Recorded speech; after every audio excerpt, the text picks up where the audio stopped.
عليكم ورحمة الله تعالى وبركاته. بسم الله والحمد لله والصلاة والسلام على أشرف المرسلين وعلى آله وصحبه أجمعين أما بعد. ಗೌರವನೀಯ ಉಸ್ತಾದವರ್ಗಳೇ, ಅದೇ ಥರ ತೀರ್ಪುಗಾರರೇ, ಮುತಾಲಿಮ್ ಸಹೋದರರೇ, ನಾವಿಲ್ಲಿ ಒಂದುಗೂಡಿರುವುದು ಅಲ್ ಮುಮಾರಸ ಹಾರ್ಟ್ ಫೆಸ್ಟಿವಲ್ ಆಗಿದೆ. ನಾನು ಇಂದು ನಿಮ್ಮ ಮುಂದೆ ವಿಷಯ ತಿರುಚಲ್ಪಡುತ್ತಿರುವ ಕರ್ನಾಟಕದ ಇತಿಹಾಸ. ಇದು ಕೇವಲ ಭೂತಕಾಲದ ಚರ್ಚೆಯಲ್ಲ, ಕುರಿತು ನಮ್ಮ ಅಸ್ತಿತ್ವ, ಸ್ವಾಭಿಮಾನ ಮತ್ತು ಭವಿಷ್ಯದ ಕುರಿತು ಚಿಂತನೆಯಾಗಿದೆ. ಕರ್ನಾಟಕದಲ್ಲಿ ಇತಿಹಾಸ ಕೇವಲ ಕೆಲವು ರಾಜವಂಶಗಳ ಹೆಸರುಗಳ ಪಟ್ಟಿಯಲ್ಲ. ಅದು ಕದಂಬರಿಂದ ಹಿಡಿದು ಹೊಯ್ಸಳರವರೆಗೆ, ವಿಜಯನಗರ ಸಾಮ್ರಾಜ್ಯದಿಂದ ಹಿಡಿದು ಮೈಸೂರಿನ ಒಡೆಯರಿಗೆ ಹರಿದು ಬಂದ ವೈಭವ ನದಿ. ಆದರೆ ವಿಷಾದಕರ ಸಂಗತಿ ಏನೆಂದರೆ, ಈ ಇತಿಹಾಸ ಕೆಲವೊಮ್ಮೆ ಉದ್ದೇಶಪೂರ್ವಕವಾಗಿ, ಕೆಲವೊಮ್ಮೆ ಜ್ಞಾನದಿಂದ ತಿರುಚಲಾಗುತ್ತದೆ. ಕನ್ನಡ ನಾಡು ಜ್ಞಾನ, ಸಂಸ್ಕೃತಿ ಮತ್ತು ಸಂಸ್ಕೃತಿಯ ತವರು. ಬಸವಣ್ಣರ ವಚನ ಸಾಹಿತ್ಯ, ಅಲ್ಲಮ ಪ್ರಭುವಿನ ತತ್ವಚಿಂತನೆ, ಕುಮಾರವ್ಯಾಸನ ಮಹಾಭಾರತ, ಪಂಪನ ಆದಿಕವಿ, ಇವುಗಳೆಲ್ಲ ವಿಶ್ವಮಾನ್ಯ ಕೊಡುಗೆಗಳಾಗಿದೆ. ಆದ್ದರಿಂದ ಪಠ್ಯಪುಸ್ತಕಗಳಲ್ಲಿ, ಸಾರ್ವಜನಿಕ ಚರ್ಚೆಗಳಲ್ಲಿ ಇವುಗಳಿಗೆ ಸಲ್ಲಬೇಕಾದ ಸ್ಥಾನಗಳು ಸಿಗುತ್ತದೆ ಎಂಬುದಾಗಿದೆ ಪ್ರಶ್ನೆ. ಕೆಲವು ಸಂದರ್ಭಗಳಲ್ಲಿ ಕರ್ನಾಟಕ ರಾಜರು, ಚಿಂತಕರು ಮತ್ತು ಹೋರಾಟಗಾರರನ್ನು ಪಾರ್ಶ್ವಭೂಮಿಗೆ ತಳ್ಳಲಾಗುತ್ತದೆ. ಮತ್ತೊಡೆ ಹೊರನಾಡಿನ ದೃಷ್ಟಿಕೋನಗಳಿಂದ ನಮ್ಮ ಇತಿಹಾಸ ವಿವೇಚಿಸುವ ಪ್ರಯತ್ನಗಳು ನಡೆಯುತ್ತದೆ. ಇದರಿಂದ ನಮ್ಮ ಮಕ್ಕಳಿಗೆ ತಮ್ಮ ನೆಲದ ಬಗ್ಗೆ ಗರ್ವಕ್ಕಿಂತ ಹೆಚ್ಚು ಗೊಂದಲ ಉಂಟಾಗುತ್ತದೆ. ಇತಿಹಾಸ ತಿರುಚುವುದು ಅಂದರೆ ಕೇವಲ ಸತ್ಯ ಮರೆಚುವುದಲ್ಲ, ಅದು ಒಂದು ತಲೆಮಾರಿನ ಚಿಂತನೆಗೆ ತಪ್ಪು ದಿಕ್ಕು ನೀಡುತ್ತದೆ. ಯಾರು ತಮ್ಮ ಇತಿಹಾಸವನ್ನು ಅರಿಯುವುದಿಲ್ಲವೋ ಅವರು ತಮ್ಮ ಭವಿಷ್ಯವನ್ನೇ ಕಳೆದುಕೊಳ್ಳುತ್ತಾರೆ ಎಂಬುದಾಗಿದೆ ಇದು ನಮಗೆ ಸ್ಮರಣೆ. ಆದ್ದರಿಂದ ನಾವು ಏನು ಮಾಡಬೇಕು? ಮೊದಲನೇದಾಗಿ ಸಂಶೋಧನೆ, ಅದೇ ರೀತಿ ನಿಷ್ಪಕ್ಷತೆ, ಇತಿಹಾಸ ಬರವಣಿಗೆಗೆ ಬೆಂಬಲ, ಮಹತ್ವ ನೀಡಬೇಕು. ಎರಡನೇದಾಗಿ ಕನ್ನಡದ ಗ್ರಂಥಾಲಯಗಳು, ಶಾಸನಗಳು ಮತ್ತು ಜನಪದ ಪರಂಪರೆಗಳಿಗೆ ಮಹತ್ವ ನೀಡಬೇಕು. ಮೂರನೇದಾಗಿ ಯುವ ಜನತೆಗೆ ಕರ್ನಾಟಕ ನಿಜವಾದ ಇತಿಹಾಸ ಹೆಮ್ಮೆಯಿಂದ ಪರಿಚಯಿಸಬೇಕು. ಇತಿಹಾಸ ಯಾರ ಸೊತ್ತು ಅಲ್ಲ, ಅದು ಜನರದ್ದು. ಕರ್ನಾಟಕ ಇತಿಹಾಸವು ಕನ್ನಡಿಗರ ಆತ್ಮಗೌರವ ಪ್ರತಿಬಿಂಬವಾಗಿದೆ. ಅದು ತಿರುಚಲು ಬಿಡದೆ ಸತ್ಯದ ಬೆಳಕಿನಲ್ಲಿ, ನ್ಯಾಯದ ನೆಲದಲ್ಲಿ ಉಳಿಸಿಕೊಳ್ಳಬೇಕಾಗಿ ನಮ್ಮೆಲ್ಲರ ಹೊಣೆಯಾಗಿದೆ. ಇಷ್ಟೇ ನನ್ನ ಮಾತಿಗೆ ಕಡಿಮೆ ಹಾಕುತ್ತೇನೆ. ವಾಖ್ರದಾವನ ಅಲ್ಹಮ್ದುಲಿಲ್ಲಾಹಿ ರಬ್ಬಿಲ್ ಆಲಮೀನ್. ಅಸ್ಸಲಾಮು ಅಲೈಕುಂ ವರಹ್ಮತುಲ್ಲಾಹಿ ತಆಲಾ ವಬರಕಾತುಹು. ಮುಂದುವರಿಯುತ್ತೆ ಲೆಟರ್ ಬಿ.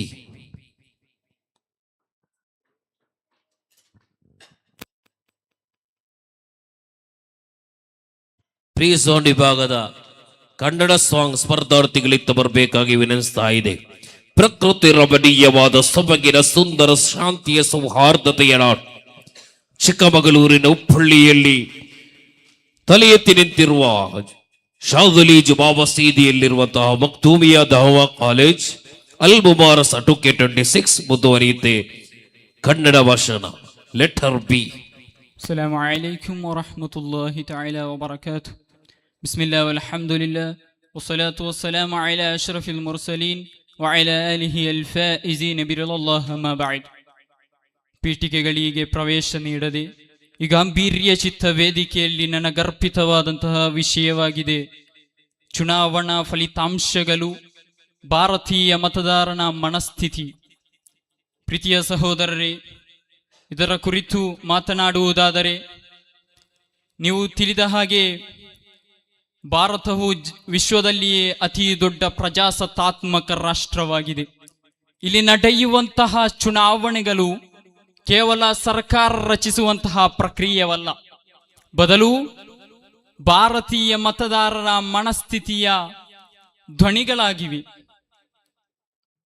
ಚುನಾವಣಾ ಫಲಿತಾಂಶಗಳು ಭಾರತೀಯ ಮತದಾರನು ಏನನ್ನು ಬಯಸುತ್ತಾನೆಯೋ ಹಾಗೂ ಯಾವುದನ್ನು ತಿರಸ್ಕರಿಸುತ್ತಾನೆ ಎಂಬುದು ಅತ್ಯಂತ ಸ್ಪಷ್ಟವಾಗಿ ಹೇಳುತ್ತದೆ. ಒಮ್ಮೆ ಕಾಲದಲ್ಲಿ ಭಾರತೀಯ ಮತದಾರನು ಜಾತಿ, ಧರ್ಮ, ಭಾಷೆಗಳು ಹಾಗೂ ಪಕ್ಷದ ಪರಂಪರೆಯ ಆಧಾರದಲ್ಲಿ ಮತವನ್ನು ಹಾಕುತ್ತಿದ್ದ. ಆದರೆ ಇಂದು ಭಾರತೀಯ ಮತದಾರನ ಮನಸ್ಥಿತಿಯು ಬದಲಾಗಿವೆ. ಅವನು ಅಭಿವೃದ್ಧಿ, ಉತ್ತಮ ಆಡಳಿತ ಹಾಗೂ ಭ್ರಷ್ಟಾಚಾರ ರಹಿತ ಆಡಳಿತ, ಉದ್ಯೋಗ ಸೃಷ್ಟಿ, ಆರೋಗ್ಯ ಮತ್ತು ಶಿಕ್ಷಣ ಇವೇ ಈ ಭಾರತೀಯ ಮತದಾರನ ಪ್ರಮುಖ ಪ್ರಶ್ನೆಗಳಾಗಿವೆ. ಚುನಾವಣಾ ಫಲಿತಾಂಶಗಳು ಭಾರತೀಯ ಮತದಾರನ ಅಸಮಾಧಾನವನ್ನು ಕೂಡ ವ್ಯಕ್ತಪಡಿಸುತ್ತಿದೆ. ಇಲ್ಲಿ ಯಾರೇ ಅಧಿಕಾರಕ್ಕೆ ಬಂದರೂ, ಯಾವ ಸರ್ಕಾರವೇ, ಯಾವ ಪಕ್ಷವೇ ಅಧಿಕಾರಕ್ಕೆ ಬಂದರೂ ಕೂಡ ಭಾರತೀಯ ಮತದಾರರ, ಭಾರತೀಯ ಜನರ ನಿರೀಕ್ಷೆಗಳನ್ನು ಪೂರೈಸದಿದ್ದಲ್ಲಿ ಅವರನ್ನು ಅಧಿಕಾರದಿಂದ ಕೆಳಗಿಳಿಸುವಂತಹ, ಕಿತ್ತೆಸೆಯುವಂತಹ ಪ್ರಯತ್ನವನ್ನು ಭಾರತೀಯ ಮತದಾರನು ಮಾಡುತ್ತಿದ್ದಾನೆ. ಆದ್ದರಿಂದಲೇ ಈ ಭಾರತೀಯ ಮತದಾರನು ಒಬ್ಬ ಕೇವಲ ಭಾರತೀಯ ಪ್ರಜೆಯಲ್ಲ, ಅವನೊಬ್ಬ ಪ್ರಜ್ಞಾವಂತ ನಾಗರಿಕನೆಂಬುದು ಇದರಿಂದ ಸಾಬೀತಾಗುತ್ತದೆ. ಇಂದಿನ ಯುಗದಲ್ಲಿ ಸಾಮಾಜಿಕ ಮತ್ತು ಮಾಧ್ಯಮದ ಪ್ರಭಾವದಿಂದಾಗಿ ಭಾರತೀಯ ಮತದಾರನು ಹೆಚ್ಚು ಜಾಗರೂಕನಾಗಿದ್ದಾನೆ. ಯುವ ಮತದಾರರ ಪಾತ್ರವು ಹೆಚ್ಚುವುದರಿಂದ ಹೊಸ ಹೊಸ ಆಲೋಚನೆಗಳು ಮತ್ತು ಬದಲಾವಣೆಗಳು ಭಾರತೀಯ ಮತದಾರನ ಚುನಾವಣೆಯ ಫಲಿತಾಂಶಗಳಲ್ಲಿ ಅತ್ಯಂತ ಸ್ಪಷ್ಟವಾಗಿ ಗೋಚರಿಸಲ್ಪಡುತ್ತಿದೆ. ಹೌದು, ಇನ್ನೂ ಕೂಡ ಕೆಲವು ಕಡೆಗಳಲ್ಲಿ ಜಾತಿ, ಹಣಬಲ ಮತ್ತು ಪ್ರಭಾವ ರಾಜಕೀಯವಿದ್ದರೂ ಕೂಡ ಒಟ್ಟಾರೆಯಾಗಿ ಭಾರತವನ್ನು ನೋಡುವುದಾದರೆ ಭಾರತೀಯ ಮತದಾರನು ನಿಧಾನವಾಗಿಯಾದರೂ ದೃಢವಾದ ಸರಿಯಾದ ದಿಕ್ಕಿನಲ್ಲಿ ಸಾಗುತ್ತಿದ್ದಾನೆ ಎಂಬುದು ಸಹಜ. ಇಂದಿನ ಯುವ ಮತದಾರರ ಪಾತ್ರವು ಅತ್ಯಂತ ಮಹತ್ವದ್ದಾಗಿದೆ. ಸಾಮಾಜಿಕ ಜಾಲತಾಣ ಮತ್ತು ಮಾಧ್ಯಮ ಹಾಗೂ ಮಾಹಿತಿ ತಂತ್ರಜ್ಞಾನದ ಮೂಲಕ ಅವನು ವಿಚಾರಪೂರ್ಣವಾದಂತಹ ನಿರ್ಣಯವನ್ನು ಕೈಗೊಳ್ಳುತ್ತಿದ್ದಾನೆ. ಇದರಿಂದಾಗಿ ಭಾರತೀಯ ಮತದಾರರ ಚುನಾವಣೆಯ ಫಲಿತಾಂಶಗಳು ಅಚ್ಚರಿಯ ತಿರುವುಗಳನ್ನು ಕಾಣಿಸಲ್ಪಡುತ್ತಿದೆ. ಒಟ್ಟಾರೆಯಾಗಿ ಭಾರತೀಯ ಚುನಾವಣಾ ಫಲಿತಾಂಶಗಳು ನಮಗೆ ನೀಡುವಂತಹ ಒಂದು ಸ್ಪಷ್ಟ ಸಂದೇಶವೇನೆಂದರೆ, ಭಾರತೀಯ ಮತದಾರನು ಪ್ರಭುತ್ವದ ನಿಜವಾದ ಮಾಲೀಕ. ಅವನ ವಿಶ್ವಾಸವನ್ನು ಗೆದ್ದವರೇ ಇಲ್ಲಿ ಅಧಿಕಾರಕ್ಕೆ ಬರುತ್ತಾರೆ, ಅವನ ವಿಶ್ವಾಸವನ್ನು ಕಳೆದುಕೊಂಡವರು ಅಧಿಕಾರದಿಂದ ಕೆಳಗಿಳಿಯುತ್ತಾರೆ.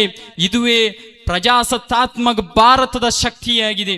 ಅಂತಿಮವಾಗಿ ಹೇಳಬೇಕಾದರೆ ಚುನಾವಣಾ ಫಲಿತಾಂಶಗಳು ಇಲ್ಲಿ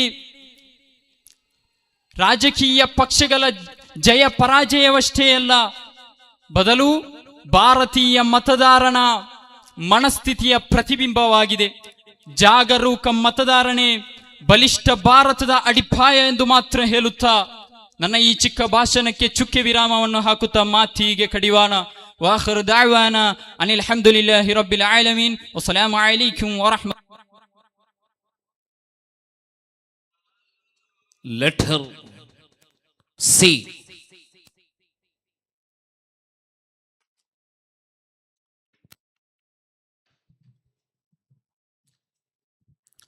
ಅಸ್ಸಲಾಮು ಅಲೈಕುಂ ವರಹಮತುಲ್ಲಾಹಿ ವಬರಕಾತುಹು.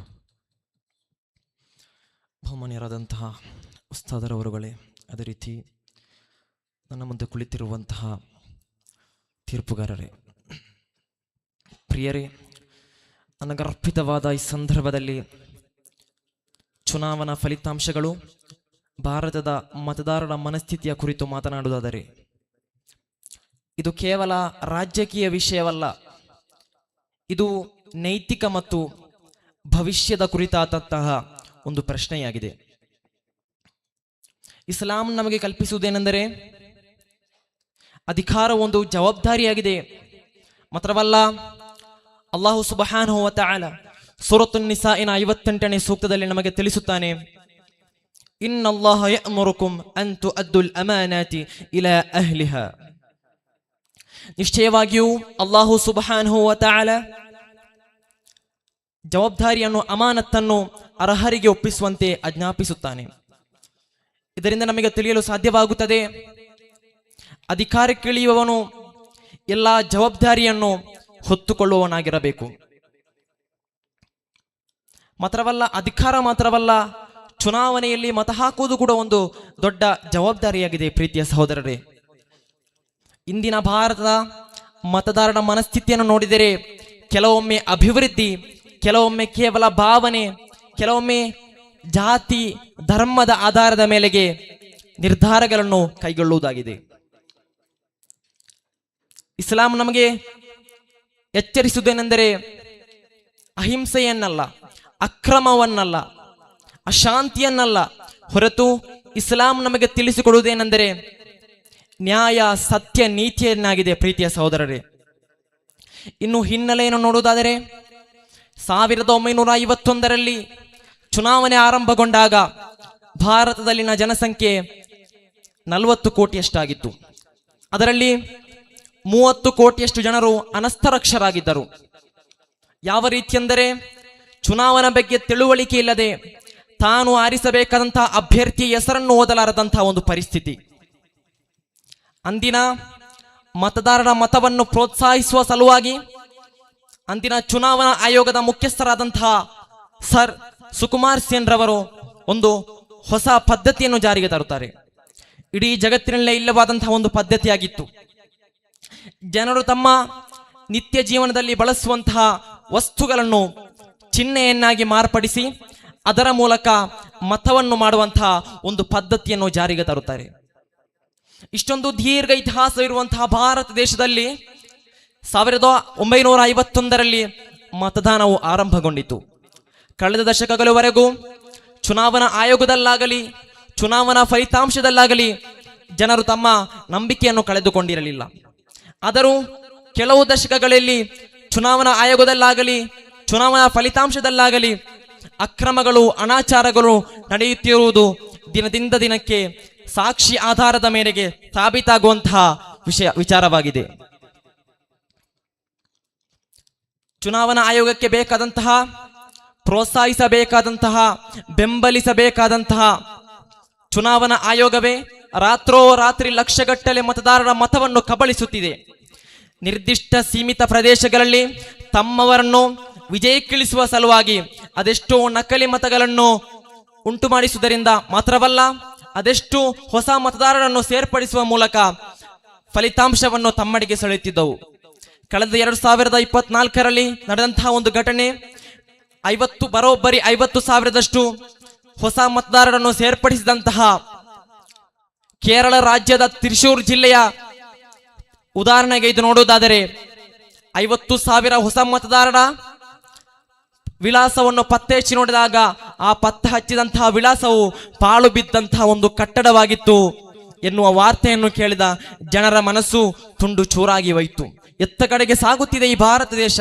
ಮಾತ್ರವಲ್ಲ, ಇನ್ನು ಹರಿಯಾಣದ ಕುರಿತು ನೋಡುವುದಾದರೆ ಹರಿಯಾಣದಿಂದ 25 ಲಕ್ಷಕ್ಕಿಂತಲೂ ಮಿಗಿಲು ನಕಲಿ ಮತಗಳು, ಒಂದು ಮನೆಯಿಂದ 80ಕ್ಕಿಂತಲೂ ಮಿಗಿಲು ಮತಗಳು, ಒಬ್ಬ ಅಭ್ಯರ್ಥಿಯಿಂದ 100ಕ್ಕಿಂತಲೂ ಮಿಗಿಲು ಮತಗಳು, ಒಂದು ID ಕಾರ್ಡ್ನಿಂದ 100ಕ್ಕಿಂತಲೂ ಮತಗಳು. ಈ ರೀತಿಯಾದಂತಹ ಅಕ್ರಮ ಅನಾಚಾರಗಳ ಕುರಿತು ಪ್ರತಿಪಕ್ಷಗಳು ಇದನ್ನು ವಿರೋಧಿಸಿ ಚುನಾವಣಾ ಆಯೋಗಕ್ಕೆ ಪತ್ರ ಬರೆದರೂ ಕೂಡ ಇದಕ್ಕೆ ಉತ್ತರಿಸದೆ ಚುನಾವಣಾ ಆಯೋಗವು ಕಣ್ಣು ತೆರೆದು ಮಲಗಿಕೊಂಡದೆ. ಪ್ರೀತಿಯ ಸಹೋದರರೇ, ನಮ್ಮ ಧರ್ಮ ಇಸ್ಲಾಂ ಧರ್ಮವಾಗಿದೆ. ಇಲ್ಲಿ ಯಾವ ಅಕ್ರಮಗಳಿಗೂ ಯಾವ ಅನಾಚಾರಗಳಿಗೂ ಸ್ಥಾನಮಾನಗಳನ್ನು ನೀಡುವುದಿಲ್ಲ. ಫಲಿತಾಂಶದ ಬಳಿಕ ತಮ್ಮ ವಿರೋಧವಾಗಲಿ ತಮ್ಮ ಪರವಾಗಲಿ ಇಲ್ಲಿ ಶಾಂತಿ ಸಹನೆಯಲ್ಲಿ ಕೈಜೋಡಿಸಬೇಕಾಗಿದೆ. ಪ್ರಿಯರೇ, ಇದು ಭಾರತ ದೇಶವಾಗಿದೆ. ಇಲ್ಲಿ ಯಾವುದೇ ಸರ್ವಾಧಿಕಾರ ಬೇಕಾಗಿಲ್ಲ, ಯಾವುದೇ ರಾಜ್ಯಾಡಳಿತ ಬೇಕಾಗಿಲ್ಲ. ಇಲ್ಲಿ ಬೇಕಾಗಿರೋದು ಜನರ ಅಗತ್ಯತೆಗಳನ್ನು ಪೂರೈಸುವ ಮತ್ತು ಜನರಿಗೆ ಬೇಕಾಗಿ ದುಡಿಯುವಂತಹ ಒಬ್ಬ ಉತ್ತಮ ನಾಯಕನಾಗಿದೆ ಎಂದು ಹೇಳುತ್ತಾ ನನ್ನ ಈ ಚಿಕ್ಕ ಮಾತಿಗೆ ವಿರಾಮ ಹಾಕುತ್ತಿದ್ದೇನೆ. ಆಖಿರ ದಅವಾನಾ ಅಲ್ಹಮ್ದುಲಿಲ್ಲಾಹಿ ರಬ್ಬಿಲ್ ಆಲಮೀನ್. ಅಸ್ಸಲಾಮು ಅಲೈಕುಂ ವರಹ್ಮತುಲ್ಲಾಹಿ ವಬರಕಾತುಹು. ಜನಮನಸ್ಸು ಚಂಚಲಗೊಳ್ಳದ ರೀತಿಯಲ್ಲಿ ಅಚಂಚಲ ಶೈಲಿಯಲ್ಲಿ ಪ್ರಭಾಷಣ ರಂಗದಲ್ಲಿ ಮಿಂಚುತ್ತಾ ಇದ್ದಾರೆ ಮಖ್ದೂಮಿಯ ದಾವಾ ಕಾಲೇಜಿನ ವಿದ್ಯಾರ್ಥಿಗಳು. Letter D.